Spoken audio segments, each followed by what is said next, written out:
memang basicnya keluarganya orang yang Ustaz. Oh gitu, alhamdulillah. Bapak sama ibu saya nias jadi sanawiyah di NU juga, Aliyah juga di Aliyah NU. Jadi memang kita keluarganya fanatik di NU. Di NU ya. Iya. Ustazah, bisa agak mundur sedikit? Bisa agak maju sedikit? Maju lagi? Iya. Jangan maju-maju Ustazah, nanti Nah. cantiknya kelebihan kata Pak Waka 1. Yo.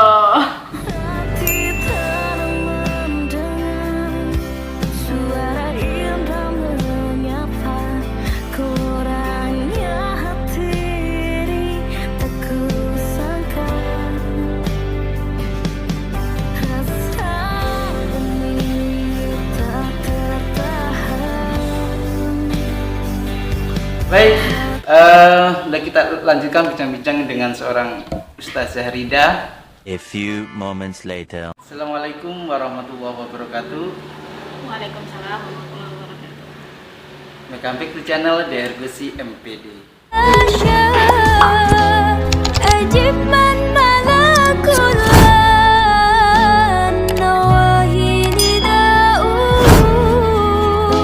Sobat-sobati di channel yang dirahmati oleh Allah Subhanahu wa taala, di pagi hari ini yang begitu cerah sebagaimana secerahnya senyum Ustazah.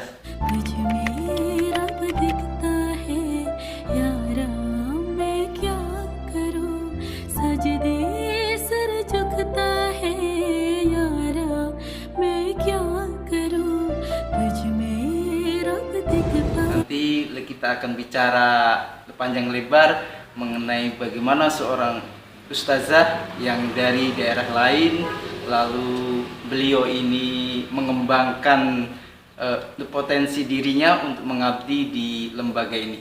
Untuk langsung kita cek cus.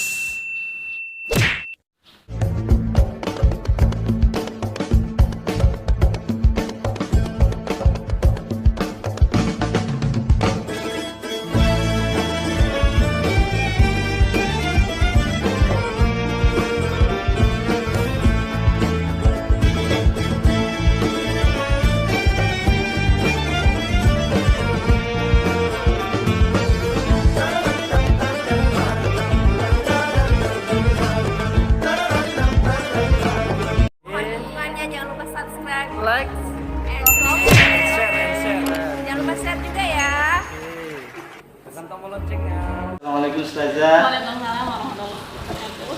Terima kasih atas waktunya yang sudah diberikan kepada saya untuk bisa menjumpai seorang ustazah yang begitu sibuk di dalam beraktivitas di samping seorang guru, seorang ustazah yang mengabdikan dirinya di sebuah lembaga pendidikan Islam.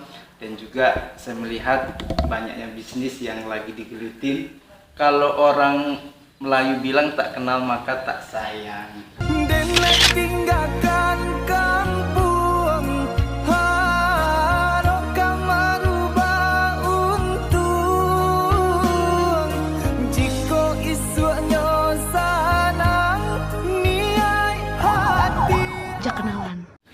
Maka di sini boleh sekiranya saya mengenal ustazah, biar nanti sobat-sobat di channel YouTube saya bisa mengenal sang ustazah yang satu ini.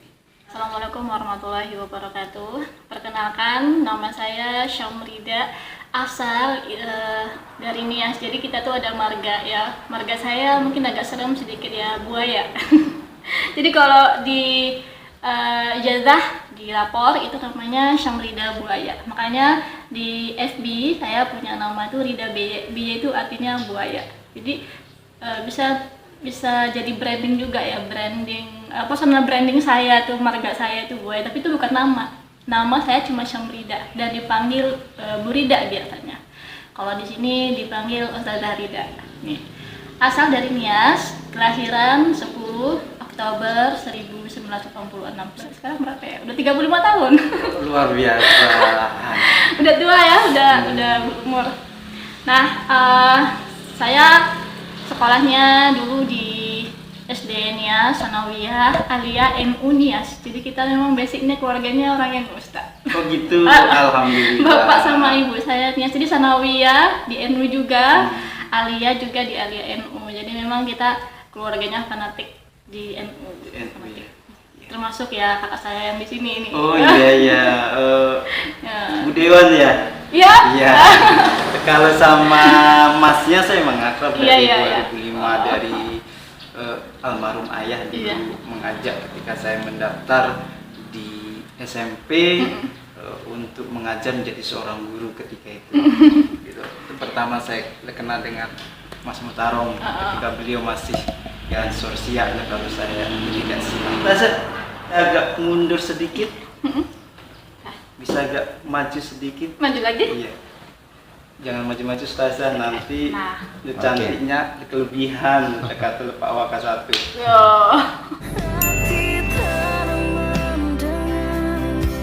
Suara indah menyapa, kurangnya hati tak kusangka. Rasa ini tak tertahan. Baik, kita lanjutkan bincang-bincang dengan seorang Ustazah Rida. Sudah mengenalkan diri dan sudah bercerita mengenai jejak rekam pendidikannya. Yang kedua ini saya ingin mengetahui sedikit sejarah perjalanan seorang ustazah dari Pulau Nias yang beda provinsi ini sampai ke daerah Siak, khususnya di Riau, Ustazah. Tahun 2005 ke sini di Riau ini. Kemudian kuliah di Universitas Islam Riau, Pekanbaru. Oh, di UIR. Di UIR. Kok nggak jumpa ya? Harusnya Di jumpa. Fakultas Agama Islam. Oh, di VAI. Astagfirullahaladzim. Alhamdulillah. Di VAI mah saya kenal banget kawan-kawan saya di situ semua sampai hari ini. Iya, iya. Iya.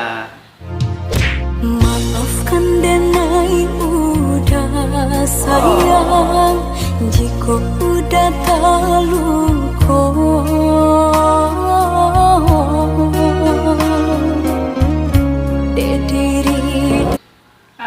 Kemudian singkat cerita kita passionnya di apa ya, di guru yang ngajar ya. Memang dari dulu juga saya suka banget jadi guru gitu. Nah, awal kita buka TPA di rumah dengan anak-anak yang tetangga gitu. Kemudian saya pernah juga bergabung di Bagatrasko sebagai fasilitator situ ya. Dan kemudian menikah lagi, bantu-bantu memberanikan diri untuk memberikan materi, tapi khusus untuk anak remaja dan mahasiswa. Jadi saya di trainer bagian motivasi mahasiswa dan anak remaja. Mengembangkan diri sebagai seorang guru itu saya juga sering ikut training ya, workshop trainingnya Eli Risman, Bunda Eli Risman yang psikolog itu, kemudian trainingnya Ayah Edi, meskipun tiketnya luar biasa mahal tapi ilmunya juga mahal ya. Kemudian saya hijrah ke Lampung, dari sana SDIT di sana selama 2 tahun kurang lebih. Kemudian resign lagi, kita coba lagi ngajar di SD negeri, ada kurang lebih 1 semester sebelum saya kembali ke Riau ini.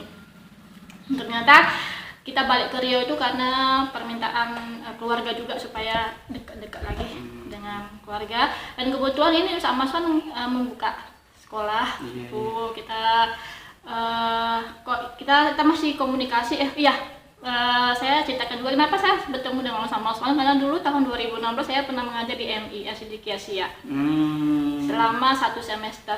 1 semester. Nah, kenal dengan Mas Osman, ninggalin jejak di sana. Alhamdulillah sih Ustaz, sekolah-sekolah yang pernah saya datangi itu ada hal-hal karya-karya yang saya tinggalkan di sana, walaupun cuma sedikit yang membuat orang tuh terkesan dengan saya, termasuk Ustaz Maswan ini, gitu. Sehingga meskipun saya sudah resign dari MI, sudah jauh kemana-mana pergi ya, dia kita masih komunikasi. Dan ketika saya mengatakan bahwa saya ingin pulang ke Riau, ingin kembali lagi ke Riau, nah beliau menawarkan sekolah ini SD. Oh ya, kita membuka MI, satu masih MI.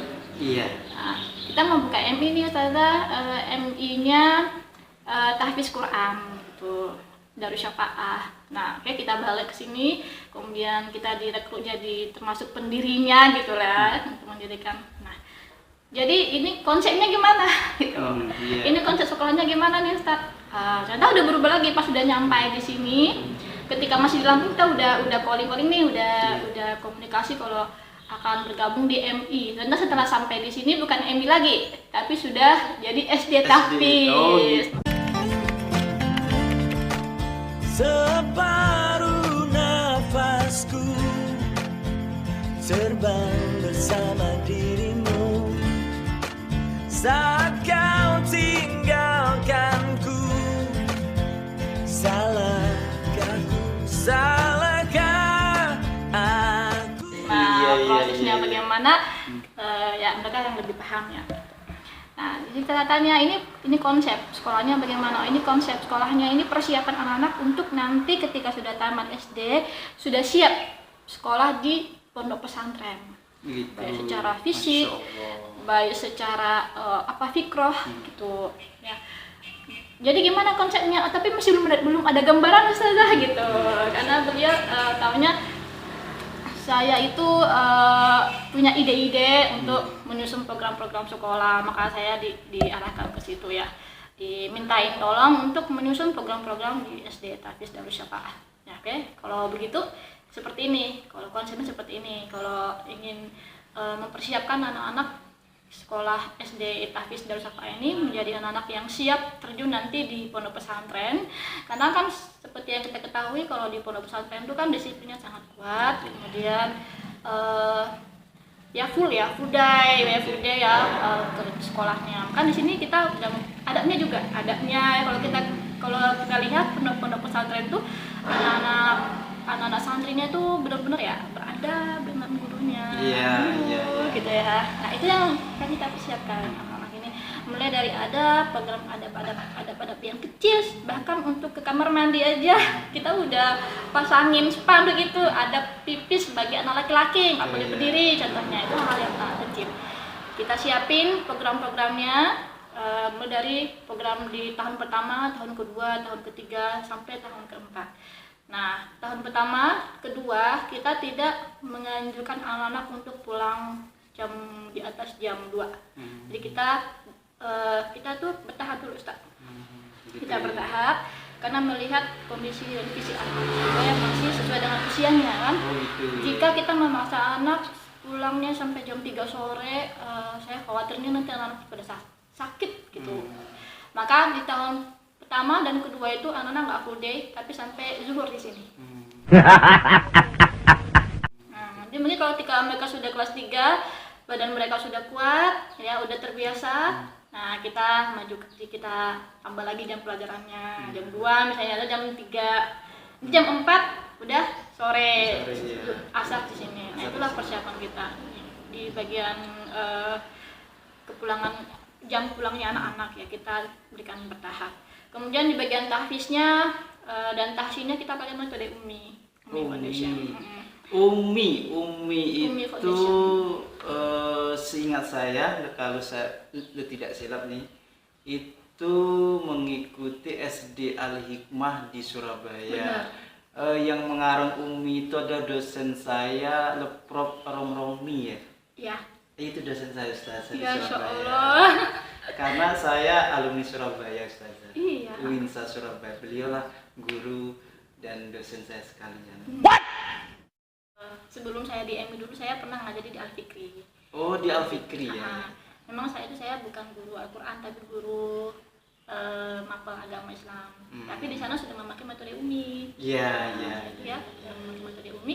Kemudian kita lihat tuh anak-anak yang memakai metode Umi kayaknya bagus gitu ya. Kemudian secara kurikulum juga teratur ya. Metode Umi itu terorganisir. Rencana pembelajarannya, ada program semesternya, ada program tahunannya juga, sama seperti kurikulum mata pelajaran yang lain. Jadi guru-guru tahfiz di Umi itu, tahsin di Umi itu sudah mempersiapkan kayak RPP, syllabus. Oh gitu. Ada. Kemudian ketika anak-anak itu dia ada 6 jilid ya, jilid 1, 2, 3, 4, 5, 6. Kemudian setelah selesai jilid 6 ada baca Al-Quran 1 sampai 5 juz. Setelah itu nanti baru ada gori dan tajwid. Nah, kenaikan jilid 1 dengan jilid 2 itu harus melalui tes. Oh gitu. Ada penilaiannya lagi. Jadi kalau dia lulus tes 1, jilid 1, dia baru boleh naik di jilid 2. Jadi program Umi kita masukkan di bukan tasin dan tahfiz, dan di Siak ini SDT Darussafaah yang pakai metode Umi. Oh gitu. Iya. Di Siak ya, maksudnya di Iya, Kabupaten iya. Siak.